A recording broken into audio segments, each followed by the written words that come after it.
Thank you very much. My name is Robert Mugisa.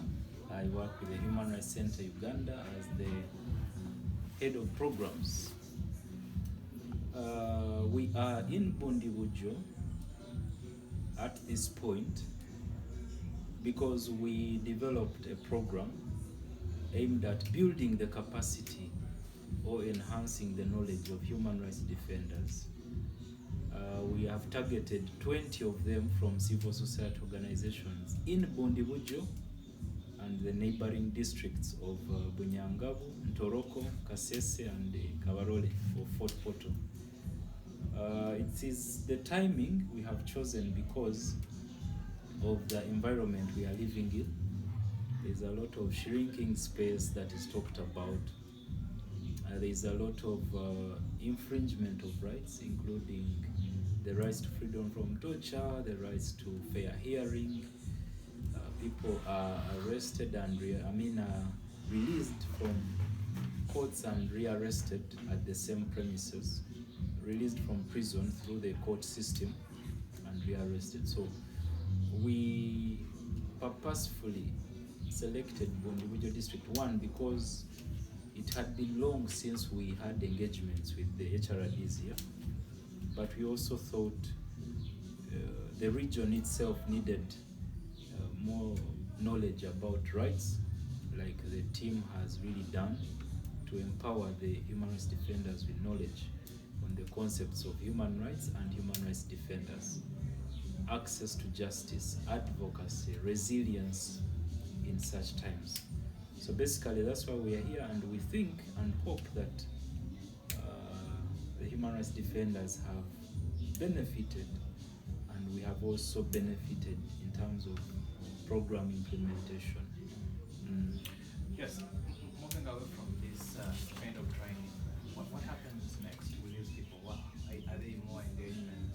What's the end of this? After this training, of course, then it becomes follow-up on what we have developed, especially the action plans, the action points that the human rights defenders have developed. If they say they would follow up on this case, they will follow up on these matters, then that's what we are going to be doing with them. Already from yesterday's radio talk show, the people we were with on the radio are saying people have called them and are asking for ABCD, for interventions regarding the issues that we talked about and the issues which are in the communities.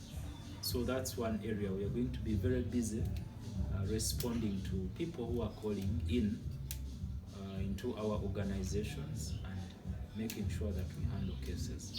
One area that of course we see is these human rights defenders need a lot of support from the systems that be. There's a lot of talk around registration of NGOs, deregistration of NGOs that are not conforming to the standards. That's a government program. But what we are saying is, as long as we have genuine people who are promoting and protecting rights in their communities, let's give them the platform to do so and to advocate for rights. So beyond this workshop, we shall be engaging different stakeholders at different levels to see that each human rights defender has a clear and clean environment to perform their work. Yeah. Okay.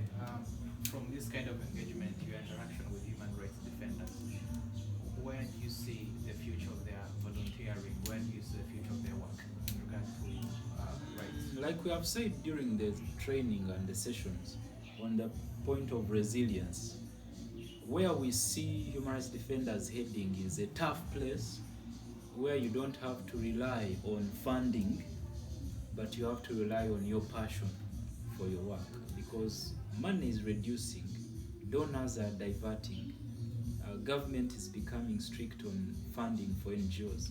So it means that a human rights defender in this time should be able to focus on developing that resilience, to be able to do work with or without money, with or without funding, to speak out, because these days we are in the era of social media.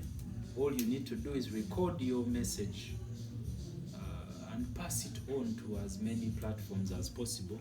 It will reach I don't need a donor to give me money to share my information. I just need data of around 500 shillings, which can be afforded. It's the big projects like such workshops where we shall continue to lobby and advocate for funding beyond what we have to just top up our efforts to reach out to as many people as possible. Yes, Defender Mr. Melissa, I've interacted with some of the defenders. One of the critical areas they're mentioning about is their inability to access the laws and understand them. They are human rights defenders, but they are not aware of what is within the laws. Yeah. How do you intend to help them as an organization so that they can be able to defend what they already know? One thing I've promised from this workshop is to compile some of the laws in soft copy and share them with the defenders, because these days, like I said, many human rights defenders are using soft copies and their phones to do work, so it's easier for you to click onto a law and read it. But also we are going to organize intentional meetings and workshops where we can disseminate, because there is giving them the laws, but there is also need for you to take them through the laws to understand the relevant sections that apply to their work. Yeah. Thank you. Thank you.